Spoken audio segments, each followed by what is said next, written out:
உணவை வீணடிக்காதீர்.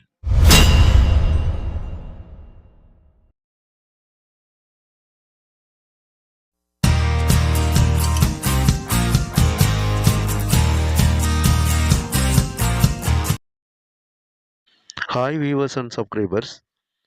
வண்டிகளில் ரோட்டு கடைகளில் நம்ம வாங்கி சாப்பிடக்கூடிய இந்த பானிபூரி, அது நம்ம வீட்டிலேயே ரொம்ப ஆரோக்கியமாக செய்யலாம். அது எப்படி செய்யலான்னு பார்ப்போம். அது செய்கிறதுக்கு முன்னாடி நம்ம சேனலை சப்ஸ்கிரைபர் பண்ணிக்கோங்க, பக்கத்தில் இருக்க பெல்லைக்கான ப்ரெஸ் பண்ணிக்கோங்க. சிறுவர்கள்லேருந்து எல்லாருமே பார்த்தீங்கன்னா இதை ரொம்ப விரும்பி நல்லா டேஸ்ட்டாக இருக்கும்.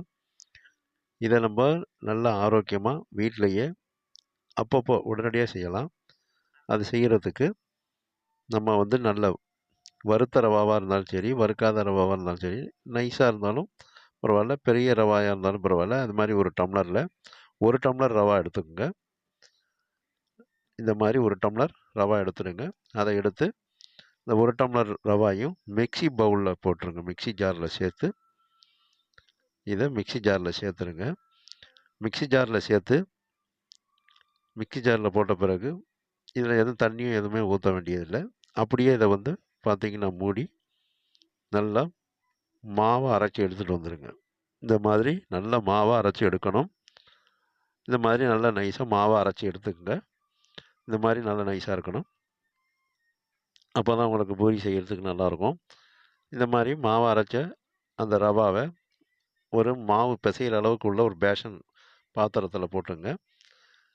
இது மாதிரி கொட்டிங்க. அதை கொட்டின பிறகு அது கூட மைதா 2 டீஸ்பூன் இல்லது கோதுமை மாவு 2 டீஸ்பூன் போட்டுங்க. நான் 2 டீஸ்பூன் மைதா போட்டுக்கிறேன். மைதா போட்ட பிறகு இதுக்கு தேவையான அளவு உப்பு சேர்த்துக்கிறேன். ஒரு 1/4 டீஸ்பூன் உப்பு சேர்த்துக்கிறேன். உப்பு சேர்த்து அதை நல்லா பார்த்தீங்கன்னா குழி மாதிரி பண்ணிக்கணும். இதுக்கு உங்களுக்கு தேவைன்னா ஆப்ப சோடா போட்டுக்கலாம். ஆப்ப சோடா இதுக்கு வேணும்னா நீங்கள் போட்டுக்கலாம். இதை போட்டு நல்லா உப்பு, இது மைதா மாவு, இதெல்லாம் நல்லா மிக்ஸ் பண்ணி விட்ருங்க. இது மாதிரி மாவோடு எல்லாம் பார்த்தீங்கன்னா அந்த ரவாவோடு எல்லாம் ஒன்றோட ஒன்று நல்லா மிக்ஸ் ஆகணும். மிக்ஸ் ஆன பிறகு நடுவில் ஒரு குழி மாதிரி எடுத்து அந்த மாவில் தண்ணியை ஊற்றி நல்லா பிசைங்க. அதை நல்லா அழுத்தம் கொடுத்து பிசையணும். இந்த மாதிரி நல்லா மிக்ஸ் பண்ணி நல்லா பிசைஞ்சிங்கன்னா உங்களுக்கு அது பார்த்தீங்கன்னா சப்பாத்தி மாவு பதத்துக்கு பிசையணும். இது மாதிரி நல்லா அழுத்தம் கொடுத்து பிசைங்க. கொஞ்சம் கொஞ்சமாக தண்ணி ஊற்றி பிசைங்க. இது ரவா மாவு மாதிரி அரைச்சிருக்கிறதுனால நீங்கள் கொஞ்சம் தண்ணி கூட விட்டாலும் அது இழுத்துக்கும். அது போல் பார்த்தீங்கன்னா ரொம்பவும் தண்ணியாக விட்டுறக்கூடாது. இந்த மாதிரி நல்லா அழுத்தம் கொடுத்து நல்லா பிசைஞ்சிங்கன்னா அது இந்த மாதிரி கையில் ஒட்டாத அளவுக்கு வந்துடும். இந்த மாவு பார்த்திங்கன்னா நமக்கு காஞ்சி போயிடாமல் இருக்கிறதுக்கு இந்த மாதிரி பாத்திரத்தில் வச்சுட்டு நல்லா பிசைஞ்சி நல்லா உருட்டி வச்சுருங்க. வச்ச பிறகு இதில் பார்த்திங்கன்னா ஒரு டீஸ்பூன் எண்ணெயை விட்டு இந்த மாவு முழுக்க நல்லா பிரட்டி வச்சுருங்க. நம்ம அந்த பூரிக்கு உள்ள இந்த ரவாவை பிசைஞ்சி வச்சுருக்கோம். அது முழுக்க பார்த்திங்கன்னா இந்த மாவு முழுக்க நல்லா இதை பிரட்டி வச்சிடணும். பிரட்டி வச்சு ஒரு பாத்திரத்தை போட்டு நல்லா மூடி வச்சுருங்க. அதை மூடி ஒரு 1/2 மணி நேரம் 1 மணி நேரம் வச்சுருங்க. இதில் இருக்க பார்த்திங்கன்னா ஈர பதத்தெல்லாம் இழுத்துக்கூட அது கரெக்டான பதத்தில் நமக்கு பூரி தேய்க்கிற அளவுக்கு நல்லாயிருக்கும். அதனால் இதை நல்லா எண்ணெயில் போட்டு பிரட்டிடணும். பிரட்டின பிறகு ஒரு பாத்திரத்தில் துணியோ அல்லது ஒரு தட்டோ இல்லைன்னா உங்கள்கிட்ட இருக்க ஏதோ பாத்திரமோ ஏதோ வச்சு அதை மூடி ஒரு 1/2 மணி நேரம் 1 மணி நேரம் விட்டுடுங்க. அப்படியே விட்ட பிறகு இந்த பானிக்கு நம்ம பார்த்திங்கன்னா அந்த தண்ணி மாதிரி நம்ம செய்யணும் கொத்தமல்லியில். அதுக்கு நான் வெறும் கொத்தமல்லி மட்டும் எடுத்துக்கிறேன். வெறும் கொத்தமல்லி மட்டும் ஒரு 2-3 கொத்து கொத்தமல்லியும் அது கூட ஒரு 3 இந்த மாதிரி 3 பச்சை மிளகாயை உடச்சி போட்டுங்க. 3 பச்சை மிளகாய். அது கூட பார்த்திங்கன்னா ஒரு சிறு துண்டு இஞ்சி, நல்லா தோலை சீவி தூளாக நறுக்குன இஞ்சியையும் சேர்த்துக்கிறேன். இஞ்சியை சேர்த்து இதெல்லாம் ஒரு மிக்ஸி ஜாரில் சேர்த்துங்க. மிக்ஸி ஜாரில் சேர்த்து இதுக்கு தேவையான கொஞ்சம் தண்ணி கூடுதலாகவே விட்டுக்கலாம். நல்லா தண்ணியை விட்டு மூடி நல்லா நைஸாக அரைச்சி சட்னி மாதிரி எடுத்துகிட்டு வந்துடுங்க. நல்லா தண்ணியாக இருக்கணும், ஜூஸ் மாதிரி வேணும் அது.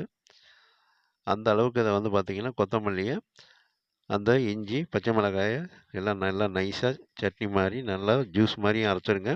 அரைச்சி தண்ணி சேர்த்துங்க. தண்ணி சேர்த்து இதை நல்லா மிக்ஸ் பண்ணி விட்டுங்க. தண்ணியை சேர்த்து நல்லா மிக்ஸ் பண்ணி விட்டு, இது ஒரு காப்பி வடிகட்டி இல்லைன்னா வந்து இது மாதிரி ஒரு வடிகட்டியை வச்சு அதில் இந்த சக்கையெல்லாம் இல்லாமல் நல்லா பார்த்தீங்கன்னா ஜூஸ் மாதிரி வடிகட்டி எடுத்துருங்க. ஜூஸ் மாதிரி வடிகட்டி எடுத்துருங்க. இது நல்லா பார்த்தீங்கன்னா நல்லா வாசமாக இருக்கும். இதை வந்து நீங்கள் நல்லா கொதிக்க வைக்கணும். நான் வந்து இதை கொதிக்க வைக்காமல் அப்படியே வச்சுக்கிறேன். இது பச்சை நறுமணம் பிடிக்கும் அப்படின்னு சொன்னால் நீங்கள் வச்சுக்கலாம். இல்லைன்னா நீங்கள் வந்து நல்லா கொதிக்க வச்சு எடுத்து வச்சுக்கலாம். அந்த வடிகட்டியில் நல்லா புழிஞ்சிட்டு இந்த சக்கையெல்லாம் இருக்கும் அதை எடுத்துங்க. இதில் ஒரு அரை மூடி எலுமிச்சம்பழத்தில் கொஞ்சமாக புழிஞ்சு விட்டுங்க. ரொம்ப புழிஞ்சு விட்டிங்கன்னா ஒரே புளிப்பாக இருக்கும்.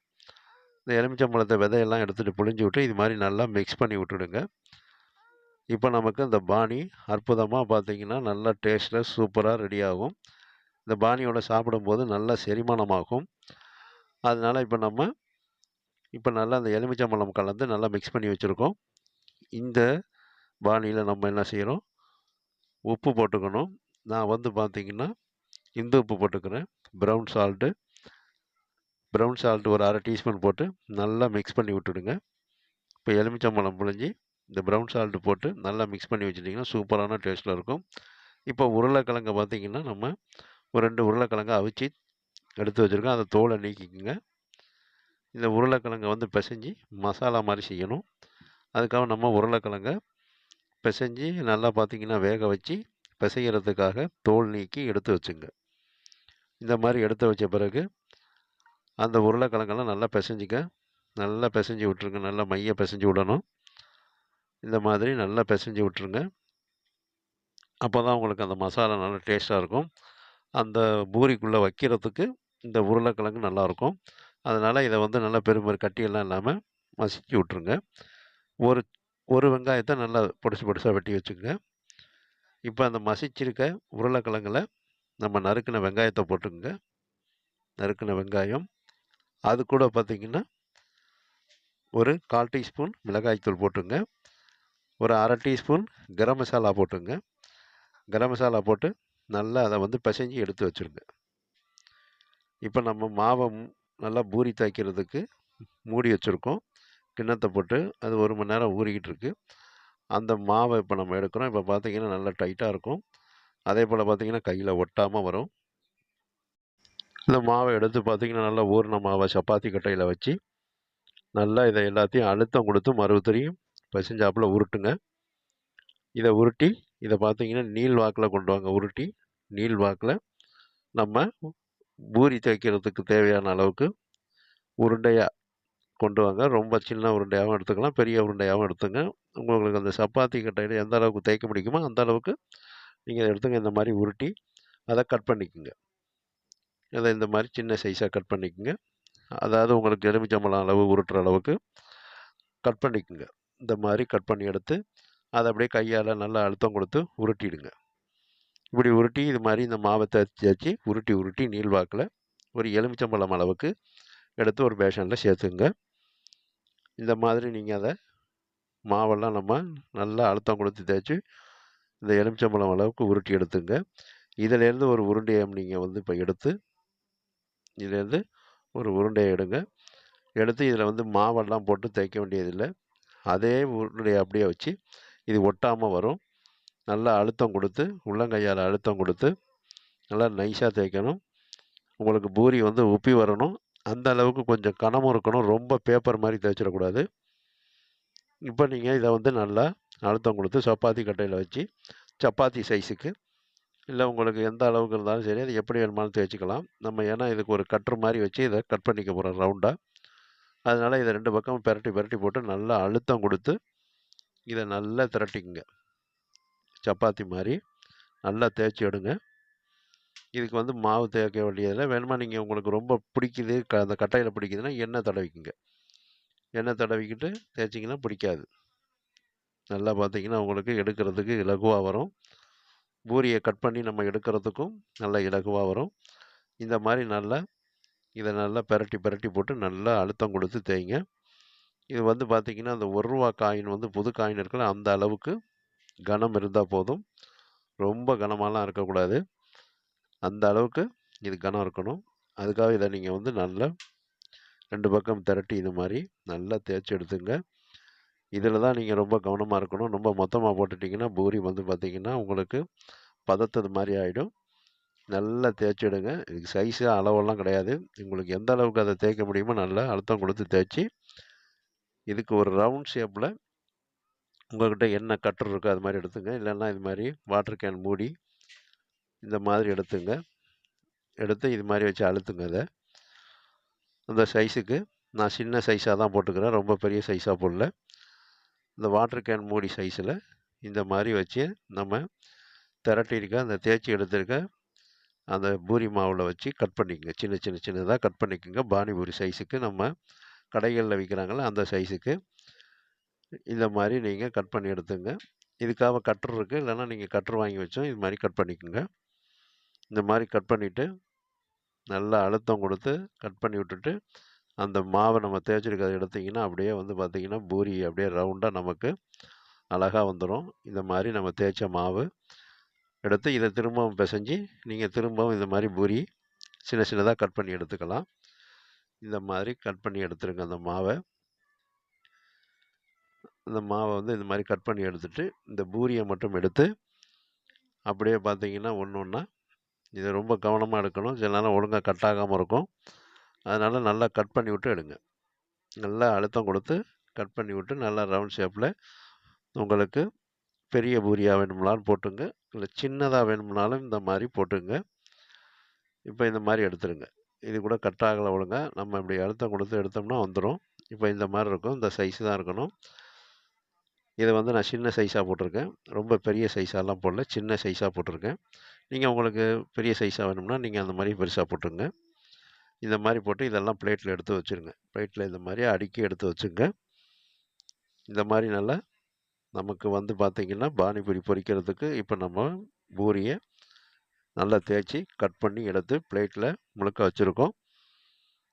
இப்போ நம்ம இதை வந்து பார்த்திங்கன்னா பொரிக்கணும். இதுக்கு கொஞ்சம் அதை வந்து ஈரம் ரொம்ப இருந்துச்சுன்னா கொஞ்சம் லைட்டாக உலர விட்டுங்க, இல்லைன்னா எண்ணெயை இழுத்துக்கும் உள்ள. இப்போ நம்ம ஒரு அடுப்பை பற்ற வச்சு அதில் ஒரு அகலமான கடாயை வைங்க. கடாயை வச்சு 1 லிட்ரு எண்ணெய் விட்டுங்க. நான் ஆயில் விட்டுக்கிறேன். அதுபோல் உங்கள்கிட்ட எண்ணெய் இருந்தாலும் நீங்கள் உங்களுக்கு எந்த எண்ணெய் டேஸ்ட்டு பிடிக்குமோ அந்த மாதிரி விட்டுக்கலாம். நான் ஆயில் விட்டுக்கிறேன். இந்த மாதிரி நல்லா ஆயில் நல்லா கொதி வந்துச்சுன்னான்னு பார்க்குறதுக்கு கொஞ்சோண்டு அதுலேருந்து கிள்ளி போட்டிங்கன்னா இந்த மாதிரி பொரிஞ்சு சுற்றும் அது. அப்போ நமக்கு பூரி போட சரியான பதத்துக்கு வந்துட்டு, இப்போ அந்த எண்ணெய் நல்லா சூடு வந்திருக்கு.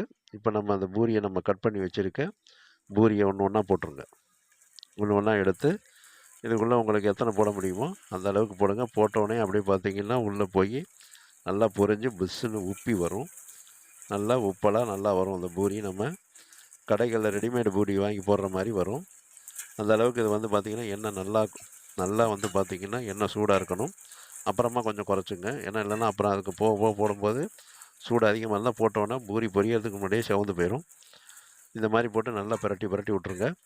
இப்போ நம்ம அந்த சின்ன சைஸாக அந்த பூரி வந்து பார்த்திங்கன்னா பானி ஊற்றுற அளவுக்கு நம்ம வந்து சின்னதாக அழகாக அதே பார்த்திங்கன்னா நல்லா டெலிஷியஸாக சூப்பரான இந்த நேரத்தில் கொஞ்சம் செவந்தோடனே இந்த மாதிரி எடுத்து எண்ணெயெல்லாம் சுத்தமாக உதறிட்டு ஒரு பிளேட்டுக்கு மாற்றி வச்சுருங்க.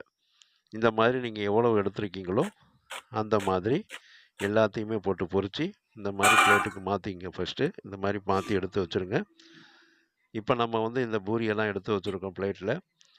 இதை வந்து பார்த்திங்கன்னா நம்ம இப்போது இதிலேருந்து ஒரு பூரியை எடுத்து நல்லா பார்த்திங்கன்னா உங்களுக்கு நல்லா டேஸ்ட்டாக சூப்பராக நம்ம வந்து அந்த கொத்தமல்லி சாறு, அந்த பானி, அந்த உருளைக்கிழங்கு மசாலா அதுக்குள்ளே உள்ளே வைக்கிறதுக்கு பூரிக்குள்ளே வைக்கிறதுக்கு இதெல்லாம் ரெடி பண்ணி பிளேட்டில் வச்சுருங்க. பிளேட்டில் வச்சு ஒரு அற்புதமான சூப்பரான டேஸ்ட்டில் நமக்கு வந்து பானிபூரி ஹைலைட்டாக வீட்டிலையே ரொம்ப எளிமையாக ரெடி பண்ணிட்டோம். இந்த பூரியில் நம்ம வந்து என்ன செய்கிறோன்னா ஒரே எடுத்து அதில் ஒரு ஓட்டை மாதிரி அப்படியே பார்த்திங்கன்னா நொறுக்கிடாமல் இந்த மாதிரி எடுத்து அதை நொறுக்கிடக்கூடாது. நடுவில் அப்படி கட்டவரில் வச்சு இப்படி ஒரு சின்ன ஓட்டையை போட்டிங்கன்னா இந்த மாதிரி ஓட்டை விழுந்துடும். இதை பொத்து விட்டு இதில் இந்த பூரி மேலே இந்த உருளைக்கிழங்கு மசாலா நம்ம போட்டு பிசைஞ்சு வச்சுருக்கோம்ல, இந்த உருளைக்கிழங்கு மசாலா வைங்க. மசாலா வச்ச பிறகு இந்த கொத்தமல்லி பானி இதை எடுத்து இந்த பானியை எடுத்து அதுக்குள்ளே ஊற்றுங்க. அப்படியே ஒரு சின்ன ஸ்பூனால் எடுத்து ஊற்றிங்க. இது நம்ம வீட்டிலையே போட்டிருக்கறதுனால நல்லா கப்பு மாதிரி சீக்கிரம் பார்த்திங்கன்னா ஊறிடாது. நல்லா ஒழுகாது. அதே டைமில் பார்த்தீங்கன்னா ஊற்றாது. நல்லா கச்சின்னு பார்த்தீங்கன்னா உள்ளே அழகாக நிற்கும். இந்த பானியும் இந்த உருளைக்கிழங்கு இந்த பூரி 3யும் சேர்த்து ஒன்றா அப்படியே சாப்பிட்டிங்கன்னா அவ்வளோ டேஸ்ட்டாக சூப்பராக இருக்கும். இந்த மாதிரி நீங்களும் பானிபூரி செஞ்சு சாப்பிட்டு பாருங்கள். எங்களோட வீடியோவை உங்களுடைய நண்பர்களுக்கு சொந்தக்காரங்களுக்கு ஷேர் பண்ணுங்கள், லைக் பண்ண சொல்லுங்கள். வீட்டில் இது மாதிரி விருந்தாளி வந்தாங்கன்னா உடனடியாக இது மாதிரி ஒரு பானிபூரி செஞ்சு கொடுங்க. ரொம்ப ஆச்சரியப்படுவாங்க. ரொம்ப டேஸ்ட்டாக நல்லா டெலிஷியஸாக இருக்கும். நீங்களும் இந்த மாதிரி பானிபூரி செஞ்சு சாப்பிட்டு பார்த்துட்டு எங்களோட வீடியோ லைக் பண்ணுங்கள். எங்களுடைய வீடியோவை பார்க்கும் அனைத்து வியூவர்ஸுக்கும் சப்ஸ்கிரைபர்ஸுக்கும் மனமார்ந்த நன்றியினை தெரிவித்துக் கொள்கிறேன்.